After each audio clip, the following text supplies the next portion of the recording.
Hello, we have with us today Arpit Dave, co-founder of Roadrunnr. Hi Arpit, please tell us about yourself and what does your company do? Hi, so I'm Arpit, one of the co-founder of Roadrunnr.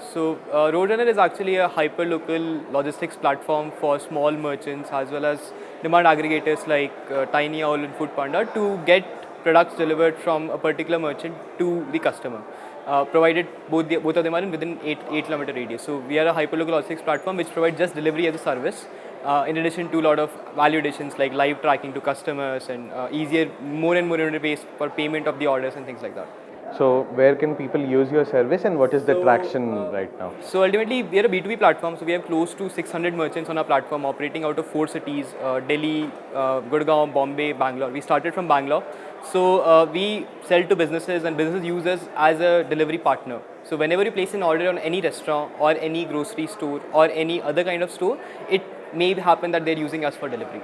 So we work with them. As a customer, you will be able to see us in terms of certain touch points like when the order gets picked up from the merchant, then you get an SMS with the tracking URL. So you get some extra functionalities, but there is no direct way to approach us in terms of ordering from us. We are a B2B player in that particular section. Okay. And doing close to 3,500 orders a day, primarily food.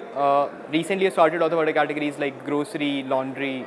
We are doing pilots for e-commerce and things like that. This is probably an often ignored question, but we wanted to know about the delivery boys. How do you get these people? How do you hire them? And what kind of perks do they get? And those So I'll things? tell you, so ultimately that was one of the innovation that we had to do in this particular industry. So delivery boy, when we started Roadrunnr, from a concept perspective was a very job or employee kind of a mindset. So they used to work for a particular player, they used to be employed for a day, used to have a salary kind of concept.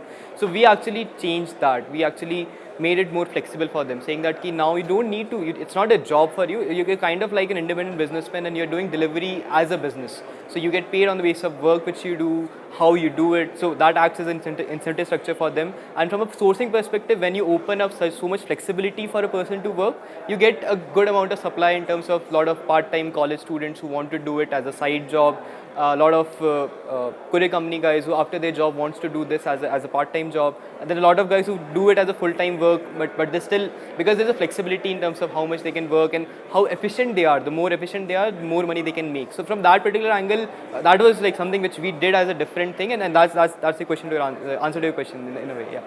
Okay, thank you so much, Arpit. Cool. Losing one's job, getting married, and having kids would mean the end of a career for most women. But here is someone who took this time to discover her inner talent and made a beautiful career out of it.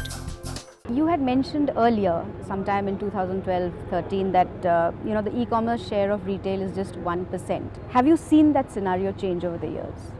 Yes, I think, and I don't exactly remember when I had made that comment, but I would suggest that maybe the industry has grown by 70% per annum, so most likely that number has gone up.